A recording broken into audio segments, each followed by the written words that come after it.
Welcome back to the Win with Dice podcast, a podcast featuring members of the Win with Dice team. I'm Calvin, and I'm joined here by Ramon. Hey guys, it's Valentine's Day. It is. When we're recording. Yeah. At the time of recording, it is. Hope you guys are having a lovely Valentine's Day, or had one, I guess, because we're gonna be in the past, so you guys are listening to this in the future. Hooray! Yeah. Whether you're out there with someone or by yourself, hope you're having a good day and getting some good gaming in. I think gaming is the ultimate language of love. True. Well spoken. It's like poetry with dice. Yeah, exactly. That was one of the channel names we were gonna go with until we went with this one. Poetry with dice. Of course, this is the Win with Dice channel. If you wanna, what this podcast is just us talking about like our RPG experiences when it comes to running games or playing in them, anything you might have picked up from them to sort of communicate that to people in a casual experience to make the other side of the DM screen or GM screen or whatever you want to call it, just make the other side of that just seem a bit more approachable. Of course, if you want to hear more stuff from us, just subscribe and we'll say more about that at the end of the show. But first off, once again, we want to start off with a weekly tip. Ramon, do you want to do the tip? Yeah, so the weekly GM tip. Again, one of the challenges I had for myself for 2021 is to try and give you guys a tip every week, which is getting harder and harder, and we're only like in February, so you should just write down a bunch every time you think of one. Just put it on a list, and then just take a random one from the list. Yeah, I don't think. It should probably be a good idea, but. I'm kind of lazy. But anyway. Fair enough. Entirely fair. So the GM tip is I'm going to give you guys a cool tool that you can use as a GM, which is the yes and or yes but, right? So a lot of times players would like to do wild and crazy things in games. And because, it's D&D, like, when else are you going to get a chance to do it? I mean, most games out there, like video games or whatever, they have strict rules, and D&D is more fluid, or Tables RPGs are in general more fluid and more about the narrative and doing exciting things and being cool heroes and doing all that kind of stuff. So, and you kind of just don't want to be like letting you don't want to let your players down because it's like, not in the rules, or, it would maybe derail your story plans or your plot a little bit, but you should let that happen to them, right? Especially if they do something that maybe they step out of the comfort zone as a player who is like, a little bit quiet, like they step up and they're going to take control of a conversation or something like that, or they talk to an NPC, or they are using their resources or those plot beats or their story beats that you seeded in earlier. Reward them, right? Give them a yes and. Like, yes, you get to do the thing that you want to do, and something cool happens, right?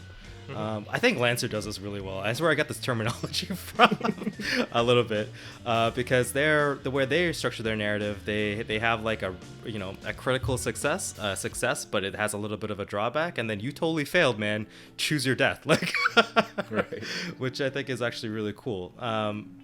But you also don't want your players to totally derail like your whole narrative, your whole campaign. I mean, some games are like that, and some tables are like that, and that's fine.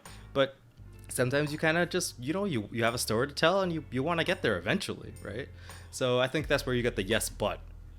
So they get to do whatever the crazy thing that they want to do, but it's gonna have some drawbacks, and something bad will happen to them, maybe now, maybe down the line, but it's good to implement that. And it also has that get built in, like, high risk, high reward kind of deal. So, and that's the tip of the week. Yes, and no. Sorry, yes, and yes, but. Those are my, for sure. My tools. I would say I would include no but as well in those things, because sometimes, like, again, like, you do have to say no to certain things. Like in the session that I was running yesterday, there was a certain thing, which was more towards the end of the session that I guess I'll describe later, that I had to be like, I don't want to change the mechanics of how you do this, how you go about getting the resources for this thing. I can be more flexible on, but I can't change like how it functions. So like I'll allow you to figure out a different way to do that, but I can't change like what you need for it. Which is again just to keep things like just fair and consistent and like this using my favorite word, the verisimilitude of the world. Just so it still all fits together in a way that doesn't feel like you're just sort of I mean, you are making it up as you go along, but not to the point that you can just like break the rules that are established in the world. Yeah, you don't want your game to be totally memes. Like you just want to you want to have like, you know, the funny moments and the serious moments. And if everything's funny all the time, then you know nothing's serious and it's not dramatic, and that's no fun for anybody. Yeah. It's you'll enjoy the funny more when you have to deal with the serious every now and then. Yeah, definitely. All right, so that's the tip of the week. Let's get into our topic of today, or what are we doing, Calvin? Well, I was gonna do a recap of a session that I had run yesterday, and again, just try to talk about some things I might have got from that. Ramon, I gotta tell you, I gotta give you a warning of what happened in this session. Oh, okay. Something well, terrible and dramatic happened, but I'm wondering if you can guess what it is. Did you kill a party member again? Sure did. Oh my god, Calvin! You're killing party members left, right, and center, man. Listen. I can't control when things crit. All right. Just a pile of dead bodies living in the wake. You monster! These poor PCs of yours. I'm joking. Oh, that's my third one. That's awesome, man. No, that's my third one. That's cool. That's your third one. Awesome, man. No, it's good. As long as it's not a TPK, even if it is a TPK, like whatever. It could have been. Look, they shouldn't have all bunched up together. And okay, when I get to that point, when I describe the battle, you'll see what I mean. Okay. But so my players, this is the campaign that I've been referring to as the Crown of Dragons. I also found out that some of them are listening to this, so listening to the podcast. Oh. So I'll try to not spoil anything. Not that I was before, but now I guess I'll just be extra cautious about it. But most recently, because we did talk about them like a few episodes ago, most recently they were helping this orphanage, which had been taken over by this hag and this aberration that she had summoned and used to replace the previous person who was running the orphanage. Yeah. So that was a very tough battle for them. It ended up with pretty much all the party down except for the rogue and an animal companion who were in pretty rough shape. So we were picking up like directly after that battle. They're still just like patching themselves up. But now some town guards are arriving because, you know, there were the sounds of combat, like weapons swinging, magic spells going off, huge like monster flesh mouth creature slamming around. So guards showed up. They got some pretty decent rolls with their like their charisma checks, like just to discuss with the guards, because it was gonna be like as soon as you open the door, because the battle happened mostly in front of that front door, like still like melted parts of that creature were like oozing out. So yeah. Well, I mean, I don't know. I feel like if the guards saw that mess and saw a bunch of adventurers, would be like, "Thank you." yeah, pretty much. Like that was. Like once they communicated that and they got some good checks, the guards were like, "You've obviously done some good here. I recognize your type because the city, it's like a port city, so they got people going in and out. So it's like, yeah, I know what adventurers are. It seems like you've done some good work here." So they got like decently lucky with that. They also they had met an NPC previously. I don't know how much I talked about this when I was discussing this session previously. But one of the players wanted to go to a temple to a specific god, which I hadn't like pre-made into this. Oh setting. Yeah, it was that elf, right? Yeah. So what ended up happening is when I was describing that character and doing their dialogue, they had mentioned that they knew the person who ran the orphanage, but they hadn't talked to them in a long time ever since this new person had shown up. This person who was who was a hag that was in disguise. So they actually went there with the purpose of convincing this elf to like take over the orphanage, or at least take care of the kids for now. And like that elf character didn't exist until the players like specifically requested it. But now that's a whole thing that's going to start like snowballing. And much like the kobold they've also left behind, these players have definitely like left some significant changes as they've been moving on. And that is one of the things that I'm liking about this campaign, and just in general, like having a campaign setting in a shared world. Because for me, like, there's a lot of places on my map that are just like, I had an idea, so I wrote it down and I put it in. And some places just like a single sentence, like, this particular thing comes from here, these particular people do this sort of thing. But now when I go back to my notes, I can say, hey, there's something the players have left behind.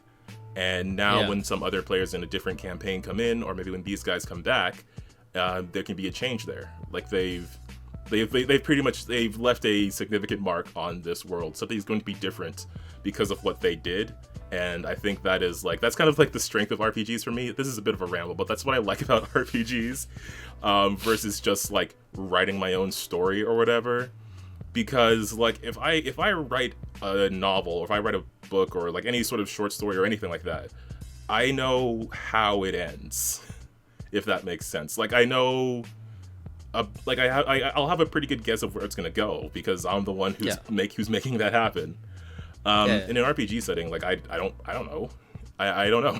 So well, it's like it's collaborative storytelling, right? Like, that's what it is. It's like we're all trying to figure out what the story is together. And I think it's cool. It's a cool, weirdly humaning thing, I think, because definitely like making up stories and doing plays and doing all that kind of narrative stuff, it's a part of our culture. And I think that tabletop RPGs is just like another evolution of that kind of creative expressiveness. That's like I think it's pretty cool. But so they kill a hag, kill the gibbering mouther, get the kids to safety, and so they got this elf priest in charge of the orphanage now, and they did tell him some very gory details about the guy's death, because like usually they're pretty bad charisma. So they were just like, yeah, it was really rough. And he was just like, oh god, because he felt like it was all his fault for not stepping in sooner. Oh yeah, probably. I mean, I don't he probably should have known. I really dug into that. And I was like, oh man. Like, his god probably should have been like, hey man, you should probably go fix this. Kids are gonna die. Yeah, so he's definitely going to be affected by that conversation. But yeah, then after that, they're just like exploring around town. They did go to a potion shop, and they got some. Okay, I have to say this. Way back when they got their first cart, when they were in a larger city, they named their cart Monster Energy Drink Presents The Cart, obviously with a K and all in capitals. So because of this, I was like, that's hilarious. I'm gonna create a thing that is Monster Energy Drink. So there is a Monster Energy drink next time we play in our campaign, you can be aware of this, because I think it's kind of happened between that. But yes, there is a Monster Energy drink in my campaign setting now. But instead of just being like literal energy drink, like, it gives you the energy of a monster. All right, cool. So the ones that I had, like, there's like Fireworm, or like Giant Eagle. That can increase like your speed or your perception. And then I have extreme ones that are like Extreme Red Dragon or Extreme Stone Giant that give you like different abilities. And they're most... that's awesome. That's like really awesome. I just like imagine just like click, and you're like, like, literally like, that, yes. Get that like, gamer fuel. Like basically. Because like they're mostly based on like actual potions, just with like a bit of change to the effect and the duration. But I don't know, like I just they really wanted to get a Monster Energy drink like actual official sponsorship. So at the time I had told them, like, as long as you have that Monster Energy drink card, you'll get like a discount on buying Monster Energy drink. Funny, that's really funny. Unfortunately, the logo on the cart got wiped off, so they gotta repaint it or get a new sponsorship, which I guess is another side quest they could possibly do. I mean, I would if I could just be like, go into a Monster Energy drink, go talk to a rep and be like, hey man, we'll sponsor you. I mean, that could lead to a whole side quest. It's like, well, okay, you're sponsored, but you got to go do something for us, right? Yeah, like you got to advertise for the business. Oh, Calvin, you need to go and have like a NASCAR chariot or kart race or something. You should just like have them like rep that and like figure all that out. That would be hilarious. because it's like advertising, right? Yeah. It's like the Monster Energy card's taking first place or something like that, right? Like, Could be. I mean, I don't know. Like, it was like a really fun thing to do, which is again just like the players impacting the world. Because now whoever plays in this campaign, if they go to a potion shop in like a reputable enough city, they can buy some Monster Energy drink and temporarily have like giant eagle's perception or like a red dragon's fire breath. Yeah, that's really cool because I know that Pathfinder has like a lot of potion options, and just having the, I know a lot of players are just like, I need all of the health potions, right? Because that's like it's how your character keeps being a character and not just a body in the ground, right? So like we get it, but it's also kind of fun to have like different kinds of potions on hand, just so like you can, I want to crack this open and breathe some fire for a little bit, right, or something like that, or I need to breathe underwater, so give me the I don't know what this, like sea salt, a caramel or something, right? Yeah, I mean that's the thing. Like it just makes potion buying a bit more interesting because I can say like, yeah, they have health potions, of course, and they have like, I don't know, bark skin or something. But I don't know. I just really like putting this out there because then it's more interesting and tempting for players to buy. Because they did pick up some of it, and hopefully they go get that sponsorship, which would be really fun. And then when the chips are down, you can start digging through like your sheet and be like, what can we use? Because like, or like, oh man, this is a serious fight. Like, oh man, I got this barkskin potion like a while back. Could you be useful now? Give me some AC or damage reduction or some crap. I actually don't know what barkskin does in this game, but yeah, I'm like 90% sure it's AC or resistance of some kind or something. Yeah. But yeah, so they got some of those. They did also, they did meet a certain special NPC, a special cameo, Helen Highwater. Oh yes, the fabled sea captain of all. So yeah, she was hanging out in a tavern. Like they were just looking for a ship captain to take them over to, they needed to get on a boat ride to get where they were trying to go for the quest, the main quest. So they were looking for that as well as just hanging out in the city. I had mentioned the tavern the previous session. And there was one player that definitely wanted to go there. So it was a very lively setting. I actually used the same gambling game that I've used for our Starfinder sessions that I got from Matt Mercer. I used that same gambling game, and we went a couple rounds in it. Helen, of course, won the first one. But one of the players won the second one. So then they got some of their... Because Helen, like, after the first game, she, like, upped the buy-in because she got real confident. And then just got like the worst rolls for the game. Yeah, that sounds like Helen. Really does. I think I'll put a link to the game rules in the description. It's called Gambit of Ord in the Critical Role setting. Critical Role, a little game you might a little show you might have heard of. I don't know. Something obscure. Yeah, real obscure. Niche. It's really good at like, it was a really good game at like slowly building tension. That's what I really liked about it. And again, like same as when we were playing it in Starfinder, like it felt the same, like a slow build of tension, a competition between, like it usually boils down to two players eventually. Cause like I'll have my NPCs react normally, like they'll fold out if they think they aren't going to win. And it always ends up with like someone like, it comes down to a couple of people, and then there's that final draw, that like gasp of who's gonna win it. I don't know. It's just a really well-made mini game. But they did chat with Helen for a bit, and then they agreed to like meet the next day for getting the ship and getting transport. So here's what my plan was. The previous session, that fight against the hag and the mouther, it was kind of brutal, so I was planning for this to be a bit more of a lighter session. What I had intended, I guess I don't know if I want to say too much about it because I might try to reuse it in the future, but I had planned like a lighter feeling quest, sort of like, I don't know if you've ever played RuneScape a whole lot. No, not a lot. Okay, well there's one quest in the game that's called One Small Favor. Essentially what it is your character wants to do a specific thing. So they go to talk to the person who's going to allow them to do it, but the person asks them to do one small favor.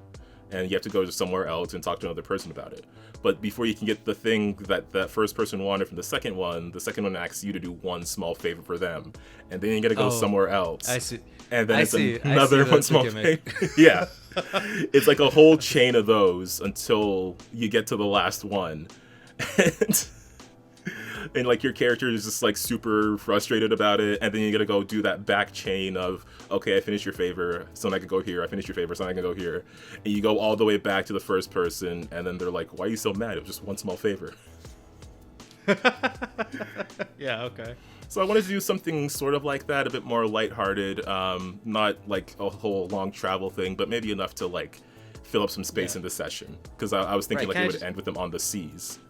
Yeah, kind of just like, you know, you guys are like bouncing around, walking through city streets, maybe seeing some sights, hustle and bustle, be like, I gotta go to the tannery or whatever, and the tannery dude's like, well, I gotta go pick up material from like the farmer up the street, and you gotta go to the farmer, and the farmer's like, well, I gotta get some tools from the blacksmith, can you go get the blacksmith tools? You go to the blacksmith's like, can you go to this mine and get me some ore?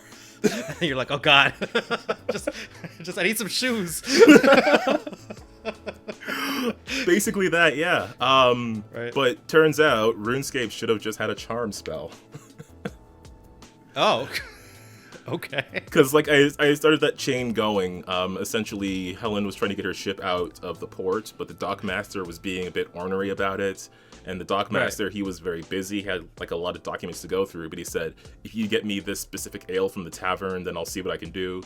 The guy at the tavern, he said, like, I don't have the ale on me because the delivery got interrupted, but you can find the delivery guy at this location. Yeah. And it was gonna be like a couple more things, and then it would either be a fight or they might negotiate for some items and stuff like that. But they were just like, nope. They just cut it off the chain. They went back to the dockmaster and they used a charm spell on him. And he unfortunately critically failed the save.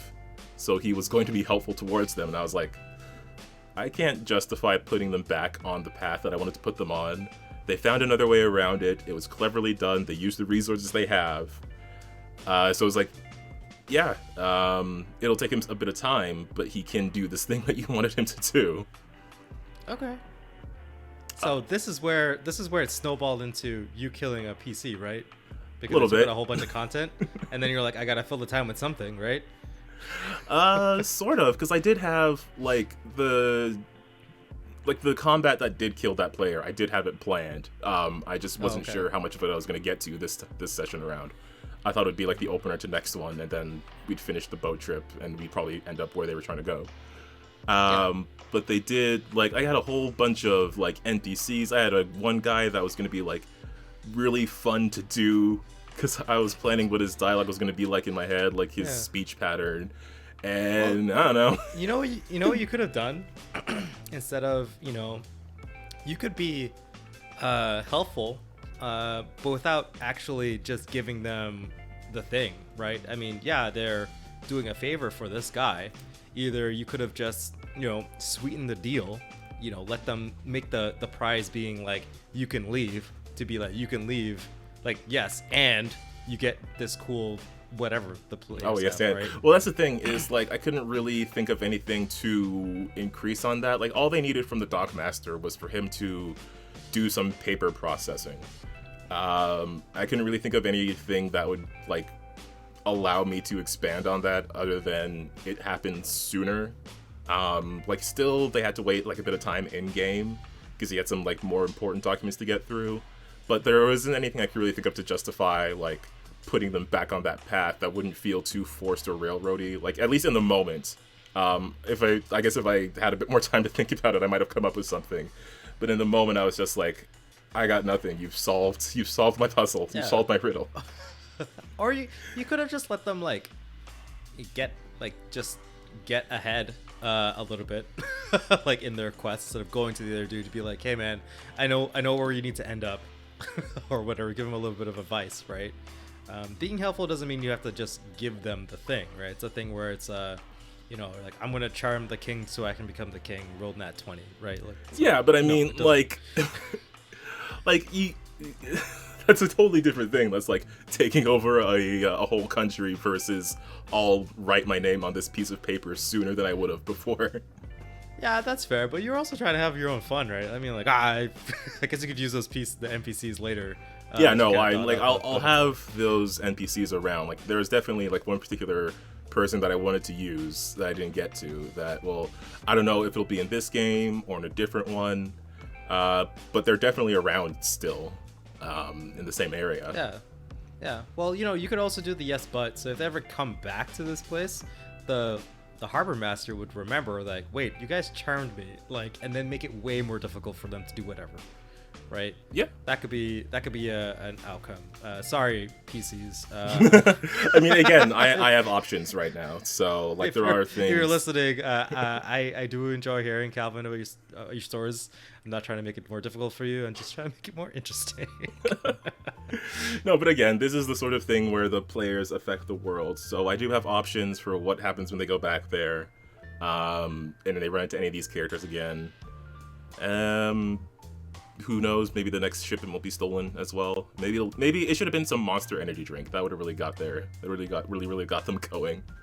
Oh man, if you got the Monster Energy drink people involved, they would have just done it. like 100% would have just done it. I should have known. But yeah, so they gotta give the people what they want, which is Monster Energy drink, of course. Yeah. But they were able to like prepare for their journey. They went back to the horse stables just to check on the horses that they brought. One of the players had the talk to animals spell, so I did do an animal voice for the horses. And then they were like, I want to make Calvin do more animal voices, and I was like, oh man. Because I love it, but also I gotta think of more voices. Yeah. But yeah, so they got on their boat journey, and like once again, because I did use Helen before in another campaign, in the Fate Seer campaign, as a way to help get players from one location to another. And like using Helen as an NPC, I get to like just do some like random stuff with the crew. I get to throw in some more backstory things that I might have to dump on you now for when we get back to our pirate game. Okay, cool. So they did talk to the crew a bit. They got to know them a bit better. It turns out that Davis loves Monster Energy drink. Of course he does. Davis he's a being real like, gamer. He's like this tailor sort of. Yeah, he's a real gamer.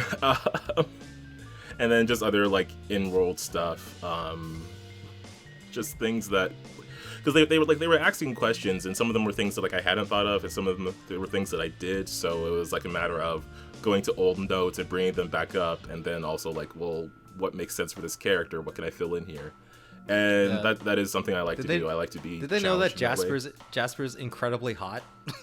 like, did they notice that all of the crew are just incredibly hot dudes? I don't know if that came up. They definitely saw Jasper's like magic tattoos, but yeah, like Helen Highwater's crew is just full of hot boys. Like low-key, your requirement to be on the ship is that you're a hot boy. Yeah, it's true. Even the Knoll. Even the Knoll. It's too funny, man. So yeah, they hung up with the hot crew. I just had like offhand mention of them doing some sea shanties, and then they were like, "Yeah, what does it sound like?" And I was like, "Oh man." So I ended up like, I did give them a bit of singing, a bit of sea shanty singing, because that pirate metal band, that was like a heavy inspiration for Helen. I just did like a chorus of one of their songs. And I don't know. It was a really funny moment for me. I got a bit of a clap from them, so I think it was totally worth it. Yeah, nice. I mean, honestly, like I can't tell you the times like I sang a song in D&D. Oh, that's like a DM. I know there's like a goblin. So in Rise of the Runelords, when the goblins attack, what's it called? Sandpoint for the first time. There's like a goblin chanter, and they give you like the actual lyrics to the song, right? So I remember getting my goblin voice on and just start singing this song, and it was hilarious, super embarrassing, but highly rewarding. I think my players loved it. So yeah, I mean, man, now I wish I was in that Runelords game, but Yeah, it was again. It was just, I don't know. It was one of those things that was like leaning on the comfort zone, but then you do it and it's like, hey, this is really fun. I want to do more of this. So. Yeah. So, I don't know. I guess you can sing shanties for us when we're back on playing the pirate campaign. Oh, for sure. That's what Helen's gonna do. Nice. Oh man, but so yeah, they had an overall good night, just hanging out with the crew, doing some songs, and then the next day. So here is the situation. The day started off with Jasper, this sort of like storm druid first mate. He woke up early, and he was out on the deck of the ship because he could sense that something was off. There was a creature that was like, it was an aquatic creature, but it was in waters that it shouldn't be in. And then the players, who all got some very phenomenal perception checks, they saw that there were 3 drakes incoming. Oh, no, Calvin. Actually, that's not bad, probably, but 3 drakes? Okay, cool. Yeah. Probably. So, these were river drakes, which I get, of course, normally are at rivers, not like out in the open seas. Yeah. Oh, I see where this is going. So the way river drakes work is what they usually do, like most drakes, I think, is like they'll hit you with their breath or their spray weapon. For these guys, it's acid. They'll do that, and then they'll swipe down, and then they'll do like some frenzied claw attacks. So that was kind of the way I was playing them. Like because the players got really good perception, there was no surprise around, which meant they all got to go before the drakes, because the drakes got really low initiative compared to the players. Right. One of them got hit by the earth. What was the spell? Earth. It's not Earthfall. Earthfall is something else. But the spell that drags a creature down when it's flying, and then it just got like dragged into the water. The other 2, they sprayed their acid, but the players were all bunched up together, so they all got hit by some acid. They all had to roll some reflex saves, and then they all were dealing with persistent acid damage for the entire battle, because no one took the time to like get rid of it. Get it off. Yeah. So they were all getting a d6 of acid. Well, the wizard had like protect from energy acid or whatever, so he didn't get so much damage, but everyone else was dealing with like at least a d6 of acid damage each turn. So I had them spray, and then like when they had the actions to do so, they moved in and they frenzied, and that was pretty much the strategy. Is like they move in, they attack once they have their spray back, because it recharges after like a d6 amount of rounds. One of them, it was going to recharge in 1 round, the other was going to recharge in 4, so it's like, okay, he'll move up here, he'll do some attacks, this one's going to move back after. And that was just basically the way I was playing them, and it started off like kind of rough, because they were all bunched up and all get hit by acid. But towards the middle of it, I thought they were doing pretty well. Okay.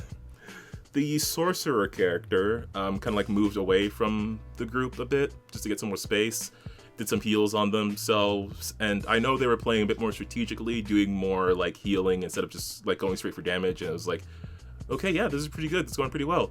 There was a moment though where they were the closest one to a certain drake, who had been like, it was engaged in combat with the rogue. The rogue had moved and had taken out another drake.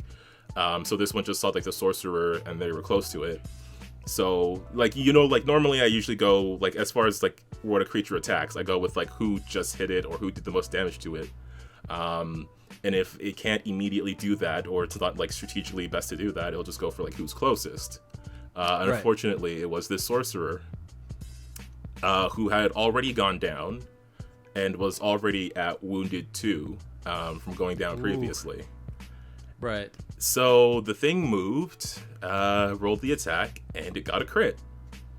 Oh no. Which means they went down to, like, they immediately went to dying too. If you know the Pathfinder mechanics of it. Essentially, when this creature got a crit, it was enough to immediately fail the death saves for this player's character. And they went down. Which was a bit because like this is the second like this campaign's been going on for the longest time now. This was my first campaign. This was the first campaign I ever started running.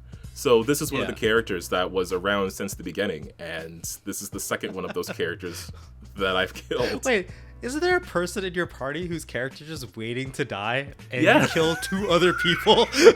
But I sure did, yeah, because he wanted to change his character to a fighter, and it's like, I know you want to kill off your character so you can switch to your fighter, but I'm not just gonna let you die. You're the one who put protection from acid on yourself. Yeah, no, he like we do know that like we did make plans for his second character, but it was like, I don't know, I'm not just gonna kill you off. But yeah, now I've killed off literally 2 other people. oh man, Calvin. Hey, what was the crew doing? I just had them like doing ship stuff. Like I've done them before when they're NPCs. I usually just have them like they're maintaining the ship. They're keeping the ship from going down because like previously it was a sea monster who was attacking it, so they were just keeping it like they were keeping like doing repairs and just keeping the ship like afloat and moving. And in this situation it was the same thing. Like it's being blasted by acid. It's got these drakes on it who are tearing into the ship as they're tearing into the players. Like they're keeping the ship going. That was their thing, so the players don't have to worry about like anything to do with the ship at all. Which, like, I don't know, maybe they could have done some stuff, but in my head, it's like you see some monsters incoming. If it was like literally just them, if it was just the pirate crew on its pirate quote unquote crew on its own, they might have done battle, but then the ship would have come to a stop. If there was any damage, they would have had to deal with it afterwards, things like that. So in my head, I'm thinking, you right now as the players don't have to worry about anything to do with the ship. You just have to worry about these flying lizard beasties. Yeah, that's fair. That's fair, I guess. I mean, I know, I don't know. It depends. I know you like letting the dice speak to stuff, but I'm always like, it's so weird. I'm so vicious to my players when I play, but I'm also like, if I can like feel out when to kill a player, I'll try to like, you know, make it happen. Or like if I feel like this is too random, I'm gonna not do it, right? It's like in this situation, I would have just been like, I'm gonna use my DM powers and be like, Helen whips out her crossbow and blasts it like in the face just in time for it not to snap your entire body in half, but maybe just get your leg or something. And instead of that being a crit, now it's like a regular hit, and now you just go down to dying 3. So it's not just like immediate death. It's like the crew's gonna help you out a little bit, right? Yeah, I mean, yeah, anything's possible when you think about it afterwards. I'm sorry, Calvin. No. That's entirely fair. That's what this podcast is about. It's just like coming to different conclusions on what happened. Honestly, it's great for your players. You guys are playing a campaign about dragons, and you don't. It's just what you do. Drakes are like low key, like low dragons, right? Yeah.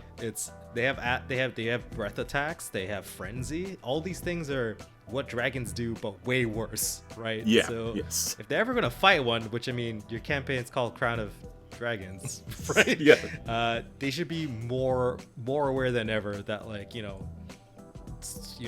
gotta think a little tactically when you're fighting dragons and stuff, right? Like. Yeah, I mean, like they were trying to strategize a bit, and like the fight ended like 1 or 2 rounds after that.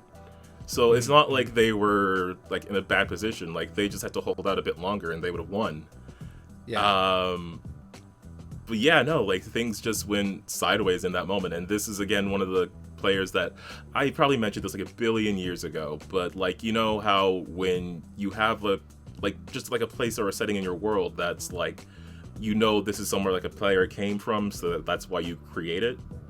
Yeah. Like you create that space, and that's what a lot of this is for me. Is like, I know they're from a certain place like this, so this is where it could be. This is maybe a bit of a description of it. If we ever go here, they'll be more familiar with it, stuff like that. This person's origin was an entire plane.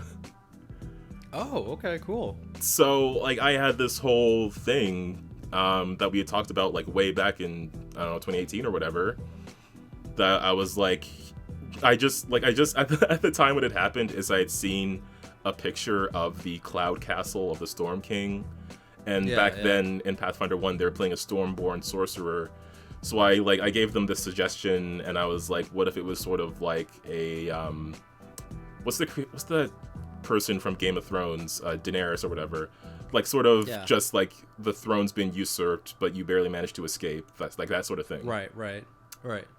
So I had like that whole like paragraph of this is what's going on in the storm plane right now.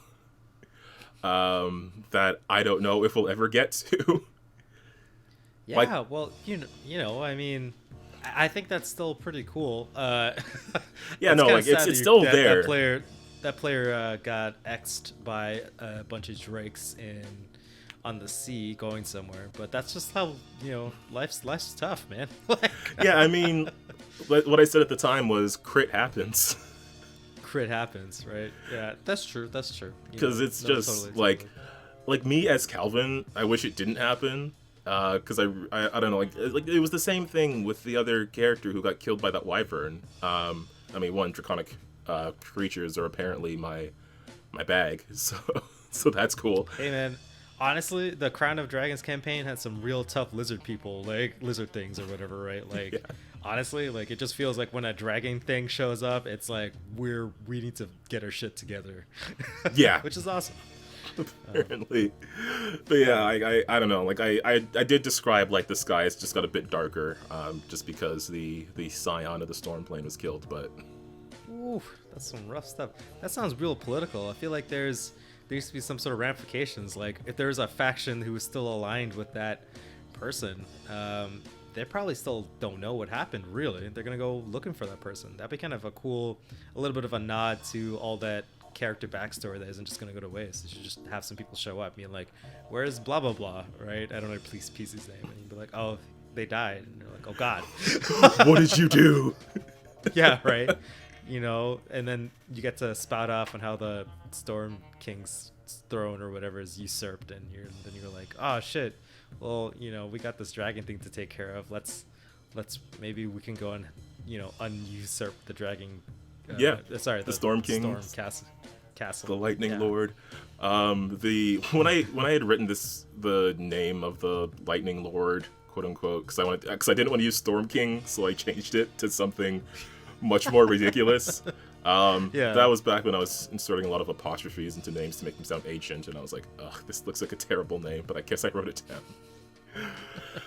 Also, though, another funny thing that had happened was they were discussing, like, we might be able to bring this person back. And the thing is, the other player whose character died, they were playing, like, a cousin of that character.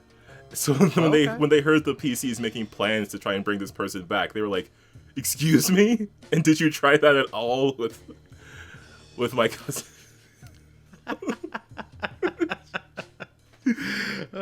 So funny. Oh man, I don't know if they had gentle repose or whatever it is at that point, but I guess they didn't. Well, So I mean, yeah, I guess they don't. I think if I mean, like, I know that was it like between Orgwak and Crow, they would have figured something out. Because to be fair, in my campaign, Orgwak and Crow can probably figure anything out. Because I like the idea of just like this random knoll and this half orc just kind of mucking around with a cauldron, and they're like, yeah, needs more rosemary. You just like get the rosemary. It's like, I need a rat, and you just like slap a rat and like toss it in. It's like, it's good. Just like, this will preserve them. Yeah. Just like... Yeah, no, I've definitely been playing them as being like slightly lower level than they are when they are like a PC crew. Is this their pre-story before they get to It could be. It's more like an alternate universe kind of thing, but sure. That's cool. I mean, I like those characters a lot. I miss them. Yeah, I mean, I'm glad I got to go back to them even just for a bit. But yeah, so the session ended pretty much at that point. They were trying to figure out like how they can bring this person back. And that was one of the things that was like, we were trying to figure out like the cost in gold to do this. And then you have to pay like the material cost of the spell, and then the cost of getting someone else to pay, like cost of getting someone else to cast the spell. Yeah. Which is going to be like well over 1,000 gold in total to do. And I was like I didn't want to reduce the cost of it at all. Like how they went about getting that gold, I can be super flexible on whatever they want to do. If they want to be indebted to someone for over 1,000 gold, fine by me, we can figure that out. But I didn't want to change like the cost of it, like the actual rule around it. Right. If that makes sense. Yeah, that's fine. I mean, I think your game is more gold centric. I think, like, basically just like like the you're like a penny counter game where you're just like gold, like it's like you have to really figure out what you want to do or like how you want to spend your gold because it matters, right? So yeah, I mean they're gonna have to figure out what they want to do, how they're gonna be able to preserve this body and how they're gonna bring it back. It would be cool if they did. For me personally, well, you could get them like the access to go get materials through a quest instead of just like the gold. Like it's like it'd be a cool fun thing to figure out. Like okay, what is the material costs or whatever exactly? Yeah, possibly. Give them like a checklist, and then they can go and go fulfill that checklist, and that could be a whole another side quest stuff. And loop in Monster Energy drink because they love that shit and make them feel pretty good. Like, of course, it is like specifically like 1,000 gold worth of diamonds. Oh well, that sounds like you need to go into a diamond mine, which could be all sorts of shenanigans. Oh man, they are like literally, as far as the map goes, like literally the opposite side of where there are mines. Oh, unfortunately. Oh man. But yeah, no, they might have more options going forward. But yeah, so that was the entirety of the session. I don't know. Again, like I'm not sure what they're gonna do, but I just really like playing with this group. I like the impacts that they make on this world. It would be nice if they brought this person back. I'd like to deal with like all that storm plane stuff that I wrote like ages ago that is still active and going on. But I'll see if we do. But yeah, I guess I wanted to talk a bit about like, I mean, well, we're coming up on 46 minutes here. We did talk a bit about like players missing things. I guess maybe if you want to speak, we could circle back to that. I kind of want a little bit more. Like, what do you mean by players missing things? Like, kind of. Because like this wasn't like the first time like that a side quest has been missed in this situation. Like before they left the big city that they were in before, there were a couple places they could go. Like they were just heading in like a northwest-ish direction. So there were a couple of places that they could head to, and I had as they were like they did spend some time looking for rumors while they're in the city. So I was saying over here there's some plant creatures that are attacking people, which they didn't end up going towards. They just went towards the other thing. That was where I had like the kobold side quest, and well, you know how that went. And again, in another session, like there was some people who had been kidnapped by kobolds that I was dropping hints about, but they decided like they didn't want to deal with that. They wanted to focus on what they were doing. And as they kept going, like whenever they stopped in a town, they would warn people about, hey, there's some kobolds. They're getting really, really bold out here because they're being led by a wyvern. So like that's gonna affect how those kobolds affect that area, since people are gonna be like warned ahead of time now. But that was again like another side quest that I had prepared that didn't get used. And I was just thinking, like in a lot of situations, you can maybe move things. Like it can be like, I already like have this creature statted. Can I use it somewhere else? But there were some things that it's like I kind of want to like leave it there, if that makes sense. Like it might be something that exists in that space still, and as a problem, it might like snowball without someone to intervene. Right. But I don't want to be. I don't want it to be like one of those things that's like I'll just move this combat map over here and I'll like repaint it a bit, and now it's a different kind of dungeon or whatever. Oh, okay. Like that works for some things. Like some generic things, but there are some that's like very situationally or location specific that I don't want to change up, if that makes sense. Right. And what you can do is let those things progress or snowball or get worse or maybe get better depending on what the PC's actions before they just kind of opted to not deal with it. And you can add that as conversation dressing or things that people are worried about, right? Like they're not dealing with the kobolds and the wyverns, so that could snowball into like towns being attacked, like severely attacked, right? And maybe like I guess they're on the sea now, but eventually if they're going to a bar and be like, well, let's get some rumors or whatever, right? A tavern, and then they can like meet some people who are out traveling. It's like, yeah, man, I had to get out of there. Kobolds are attacking that land, right? Yeah. And you could even drop hints like maybe somebody important is reaching out for help or aid to some other important person as the PCs are like handing in a quest, right? They can hear about it. It doesn't have to they don't have to go deal with it, but they can get general updates. And instead of it being like specifically just quests, you can fill your rumors thing with like legitimately just rumors, right? Or like legitimately just like information about the world or what's going on, right? Yeah. That would be pretty cool, especially if like, the players are talking to some nobility or like a governor or like a mayor of a town, just somebody who's like important or like somebody who has like connections, right? Who would be really up to date on like what's happening in the greater world that you deal with, right? And a good example of stuff, people who would know stuff would be in the Parrot campaign. I have a NPC called Mornstone, and he runs a shipping network with a bunch of ships, right? So he has like a shipping business. So he is actually like, well, because of his ships come in and out from his base of operations, and like his crew always talk to him and stuff like that, right? He needs to be aware of stuff. So he's like aware of like what's going on everywhere, kind of like loosely. So if there's like anything kind of specific I want to point it to the PCs, Mornstone's the guy to ask. Or if there's anything that the PCs need, Mornstone's probably the dude who's gonna tell them like, oh yeah, I heard this from so and so, or I have a connection, or here, take this letter to this person, they'll help you out because you helped me out, right? Kind of deal. So you could just have those missed opportunities snowball into just kind of setting. Right? Yeah. Yeah. Like there are things that when they come back to will be different situations, and there are going to be people, I guess, that have a bit of awareness of what's going on. Like there were things that I might have wanted to hint to them that they didn't really get to, that so like other people might know. So we'll see how that goes. But yeah, like there, like even just like this whole other thing that I had planned, like this whole other side quest. I don't know. I just really like the idea of it. I'll see if I can do something like it on another campaign maybe, or another time in this one. I don't know. Part of me just really wishes I got to use that one NPC I really liked. You should just make them a twin or something and put the other one somewhere else. And then they'll be the same person. But like they're like, no, my name's Hattrick and the other one's Batrick or something.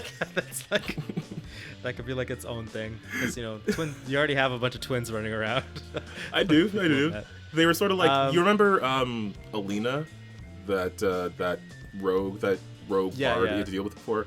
Sort of like less charming than her, but they think they're more charming than her. Oh, okay. Funny. Yeah. Oh, no, man. Cool. I just to kind of add on that the point of like you missed content. Matt Koval in his actual play, I guess, on these streams on Twitch or whatever, his why can't I remember the name of the actual game? But his game that Chain of Acheron. Chain of Acheron. So in the Chain of Acheron, he's they're playing in like a mega city, right? So and the mega city has a newspaper. So anytime anything happens, they could just grab a newspaper and just read about it. I mean, obviously it's a newspaper and it's like the tabloids, right? So not everything's accurate, but it's kind of funny because I know there's some points where like someone would be like, they wake up and they're like, they grab a newspaper and they read it and see like, what's in it, right? See what other people are doing. And, that's cool. Yeah, it's cool. And it's like, that's like a really cool way to like let players know like what the ramifications of their decisions are, right? They didn't I think at one point they chose to do one job and didn't like take back like a island or a fort or something, right? Mm-hmm. But this other party did it, and then now they're set up there. So now it's like if they have to go there and go do something, it's like the whole political landscape is changed. And I think that's really cool because it's like, in his game, he's playing like a highly political game, all these different moving parts and players and people. So it's kind of cool to just kind of like a way to get like a kind of, bias, but like still quick access to information, Yeah. And also I think I started doing this for Inion, where because you guys have the diplomat's pouch, which again I stole from Matt Koval. I mean, he has good ideas. I do really like that newspaper thing. Sorry, no, I don't mean to interrupt you there. It just like it reminded me of Grand Theft Auto 5 weirdly, because like every time after you do like a major story quest, like if you're listening to like the news radio, it'll have like a news report of the thing you just did, and it will have its own like specific biases of the event. But, no, I mean that's pretty cool, right? Yeah. And so like the diplomat's pouch for Inion, like I use it for Clayhart to Bowman Clayhart to communicate with you guys when you guys are in the field. So it's like if you guys do a quest, then like it'll kind of update your like he'll send you a new report essentially from what happened, and like stuff will change as like you guys eventually when we restart the game to progress.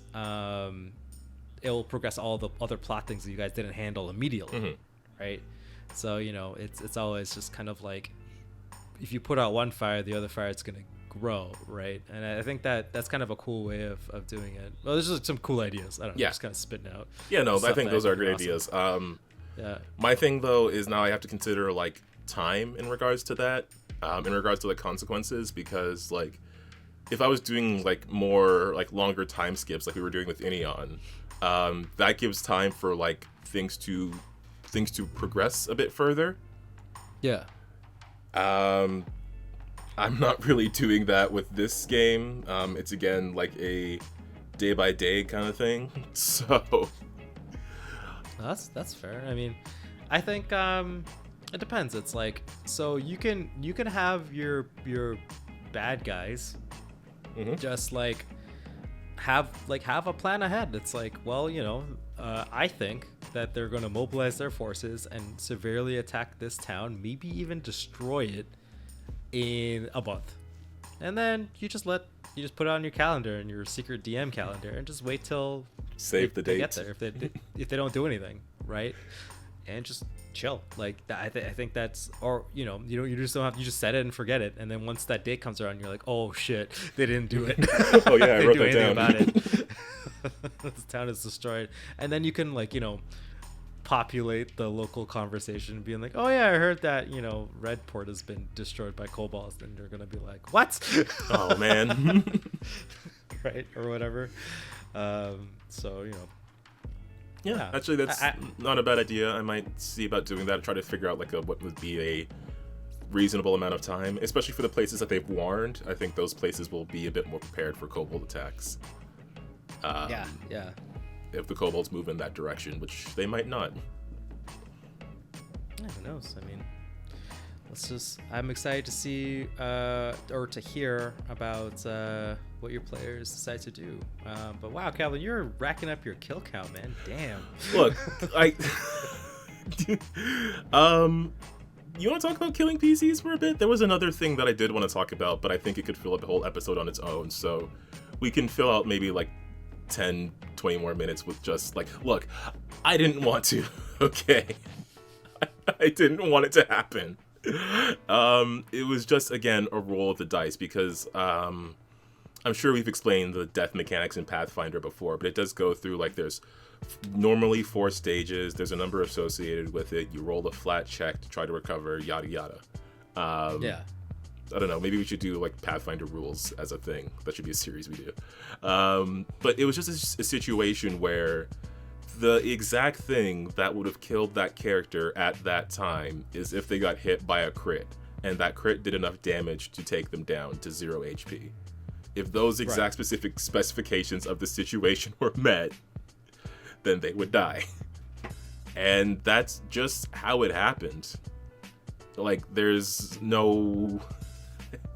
I don't know, like, there's no avoiding that. And, like, me as the person Calvin, like, I feel bad, I guess is the word, because I don't want that to happen to, like, I don't want that to happen to the player, additionally. Right.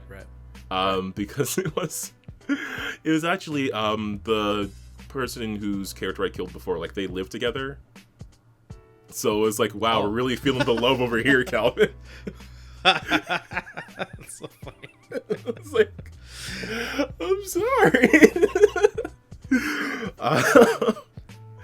But I don't know. It was just like, it was like the same situation. The same thing happened with oh gosh, what was your character's name that I killed? Oh, I forget. He wasn't that cool. Well, he was super cool. Yeah, I legitimately forgot his name. I think it started with a K or something. Keely. Yes, Keely. Sorry. Keely, yes, Keely. Yeah, again, same thing with Keely. It's just, it's just a roll of the die, and that is one of the strengths of the game. Again, that unpredictability, like we were talking about up top, like I don't know what's gonna happen in the story. Like I can put the NPCs in there, I can put the setting in there. I don't know what the players are gonna do with it when they hit it. I don't know what the dice are gonna do when they roll. Those are things I can't factor or determine. So just the random chance of other people's decisions, the random chance of a roll of a dice, like it leads to these situations where like I would have rather this not happen. If I was writing the book of the Crown of Dragons, this is not how that chapter would have ended, right? But it is like it just is like that's the way it is. Like it wasn't like some massive battle. It was just like some drakes that had shown up somewhere they shouldn't be, and then they just managed to get a lucky blow in. Hey, honestly, that's just like the drama of fighting. Like I think that it's totally fine. And again, it's for the kind of game that you're running, where it's just like what you don't know. It's like a kind of those what's around the bend kind of games, right? Where it's like you don't like even you don't know because you use a lot of random tables. You use a lot of use your map. You're calculating travel time. Like it's all like real on the ground kind of adventuring, right? So and the world is full of terrible monsters, and you're trying to traverse it, and that's just the way it is, right? Them's the beans. Yeah, right? Unfortunately, those are the beans. Yeah, there's the beans, and I think I rarely have. I think I've killed less characters. I mean, not overall, but like in my recent Pathfinder 2 games, I've definitely killed less characters than you know. Really? For sure. Oh, recent. Okay, yeah. okay, recent. Yeah. Not like... my total DMing career, but in Pathfinder 2, I've killed less characters than you. Fair, yeah, fair. But that is because I like to give my players a lot of custom items and shit. and I also often, I would just break the rules. Like I don't even, if you tell me that something cool could happen, I'm just gonna say, yeah, okay, cool, it just works out, right? Or something good or something bad happens or something like that, right? Like a lot of times I will just make up some rule on the spot, like with the demon net, and just be like, I don't know, it's 50% chance, let's see if you do it, right? Like yeah, I mean, gosh, I don't know. I feel like if I make new rules for like dead characters, then it's gonna be unfair to the person whose character already died before. So. Yeah, that's fine. I mean, if you want to kill a character, I'm totally fine with that. I'm totally fine with my own, as like a player, I'm like totally fine with my own character dying. Like, again, like if Keely died, I'm like, whatever. If Ruth died, I'll be sad, but I'll just make another cool character. Like, you wouldn't be the only one who would be sad. Koyel would be sad. Brima would be sad. But there's sad. reason for that to happen, right? And then it's like that gap. It's like you won't forget that friend. Yeah, right? Yeah. You won't forget that friend. I mean, honestly, Keely was a little bit forgettable because I literally forgot about Keely. I mean, I did too. Yeah. But that town he's from didn't. Yeah, there's a little plaque with Keely's name on it. So that's cool. I'm down with that. But I think that it's tough. It's tough because it's like I don't actually want anybody in any of my campaigns to die. Yeah. Except for maybe like one or two players. I'm like characters. I'm just like whatever. It doesn't matter because like I'm not in love with them. But I'm pretty much in love with like most of everyone's characters. So I often like what I want is to really really put them to death's door, but not actually kill them. Right. That's a tightrope I love to walk, and like. Most times I give my players enough kind of tools to like make it so I'm able to walk that line where it's like I can throw these really hard bad guys, out there, like the bad guys are throwing nukes at the players got their own nukes to throw at the bad guys, and players are built for endurance or like a marathon, right? While bad guys are built for sprints, so that's why it's like it's okay. Like they'll edge out the win just. Yeah, that makes sense. Yeah, that is something I do want to work on, is rewarding players. It was a topic that I did want to cover today, but I think on its own it can fill up a lot of time. So Unfortunately, I have to move it to either next episode or the episode after that, however the schedule ends up going. But yeah, I'll see if I can maybe get this party to be more powerful. Maybe that's the problem. Because I don't know. I just feel like there are moments where I feel like, did I make this too hard? Did I push too much? But at the same time, like when I was making this encounter, I was like, these things are CR3. This is a full party of like level 5 people. They've had enough rest time on the ship to like get back to almost full health. Hey, man, that's just them's the beans, man. It's not your fault. It's just that's basically it. The character was actually destined to die that moment. There's no like way around it. Crits are crits, man. I love Pathfinder for that too. I love Pathfinder able to just, you can actually crit fish pretty easy and make those cool moments. Oh yeah. Pathfinder 2 is like, because you can get crits on like not just on 1s and 20s, but when you're like 10 above or below whatever the difficulty class is, even on attacks. So like nothing but the crits. Nothing but the crits, man. It's so good. But yeah, it's. I don't think you have to make your players more powerful. I think that again, maybe we'll touch on this in like greater detail whenever we talk about rewarding your players. Mm-hmm. But there's like really two to three avenues of rewarding your players. One is levels, like experience. 2 is gold / materials they get to use, and 3 is like connections, right? So if you're not giving your players enough gold and stuff like that, so their equipment isn't up to par or isn't strong enough, then they're really just relying on their abilities, right? Mm-hmm. But that can only take you so far, right? You still need to be able to draw on your equipment, or like giving them some sort of connection so they're able to bypass encounters or get a leg up in certain situations and stuff like that. Access to certain goods and shit like that. So, it's all kind of like this weird balance. And, we'll talk about it more when we bring up rewarding your players. That's on our list of episode topics that we'll get to in future episodes, and hopefully I get to play this game a bit more. I did want to just mention one last thing about the game, is that like now with 2 PCs dead and a third player wanting to switch out their character, there's going to be like one person left in the party who was an original member of the party, the druid whose original companion died in the very first session that I ever ran. So they'll be the only one left from that original game, and I don't know, it's gonna be really sad for them. So. Yeah, all my friends are dead. Basically.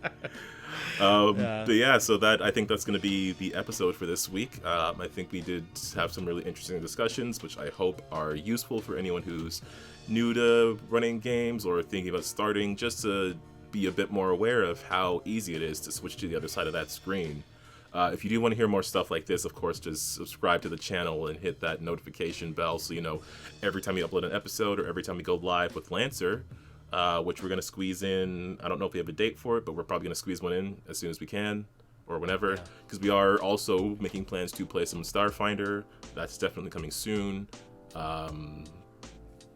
Yeah, for sure that is coming soon. Again, I don't have like specific dates for anything, but just like stick around so you can hear more stuff from us, especially if you're fans of Lancer, because that's a thing we do very often. Subscribe, ring that bell notification so you know when we're going live, when we upload a new video. It's the best way for you guys to support us. It doesn't cost you anything to subscribe, and it definitely helps our channel out a lot. Yeah, for sure. Even just like as a mood boost, look at the subscriber numbers. Also check us out on Facebook and Twitter, especially at Win with Dice. Check out our website. No.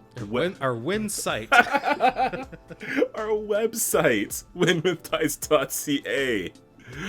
Just to see more about us and about the channel. I think that's gonna do it for this episode. Let us know, if you have any cool comments you want to drop, especially like new DMs or people who haven't tried running games yet. Just if you have something that you feel is preventing you from running a game, anything you think is making you nervous about it, just drop a comment about it below. We'll try to squeeze it into a future episode and see if we can't help people out, because we want more people to like be running games and just having the chance to like express their creativity with their friends and create new collaborative stories, and maybe give your usual forever GMs a break. Yeah. Oh, the forever GM. You know who you are. you patriots, you you blessed people. We love you, but you need a break. But yeah, Ramon, do you know what the best thing about a forever GM is, though? I don't know, Calvin. What is it? It's that they know how to win with dice. Aha. All right, everybody. We'll catch you in the next episode. All right, see you guys.